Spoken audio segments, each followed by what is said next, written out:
Cricket কখনো কখনো এমন কিছু গল্প উপহার দেয় যা শুধু রান আর পরিসংখ্যান দিয়ে ব্যাখ্যা করা যায় না। মোসাদ্দেক হোসেন সৈকতের প্রত্যাবর্তনের গল্পটাও ঠিক তেমনই। অস্ট্রেলিয়ার মতো শক্তিশালী প্রতিপক্ষের বিপক্ষে ৭০ বলে ৮৬ রানের দুর্দান্ত এক ইনিংস খেলেছেন মোসাদ্দেক হোসেন সৈকত। এই ইনিংসের মধ্য দিয়েই তিনি সবাইকে মনে করিয়ে দিলেন তিনি এখনো ফুরিয়ে যাননি। মোসাদ্দেক হোসেন সর্বশেষ বাংলাদেশের হয়ে ওয়ানডে খেলেছিলেন ২০২২ সালে। এরপর কেটে গিয়েছে দীর্ঘ ৪ বছর। এই সময়ে জাতীয় দলের দরজা তার জন্য আর খোলেনি। অনেকেই হয়তো ভেবেছিলেন আন্তর্জাতিক ক্রিকেটে তার অধ্যায় শেষ হয়ে গিয়েছে, কিন্তু মোসাদ্দেক হাল ছাড়েননি। ঘরোয়া ক্রিকেটে নিজের পারফরমেন্স দিয়ে তিনি বারবার নির্বাচকদের দৃষ্টি আকর্ষণ করার চেষ্টা করেছেন।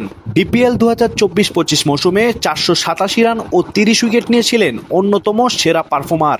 এরপর চলতি মৌসুমেও করেছেন ৩৩৬ রান এবং নিয়েছেন ১২ উইকেট। এই ধারাবাহিক পারফরমেন্সের পুরস্কার হিসেবেই ২০২৬ সালে অস্ট্রেলিয়ার বিপক্ষে ওয়ানডে সিরিজে প্রথম ২ ম্যাচের জন্য আবারও জাতীয় দলে ডাক পান এই অলরাউন্ডার।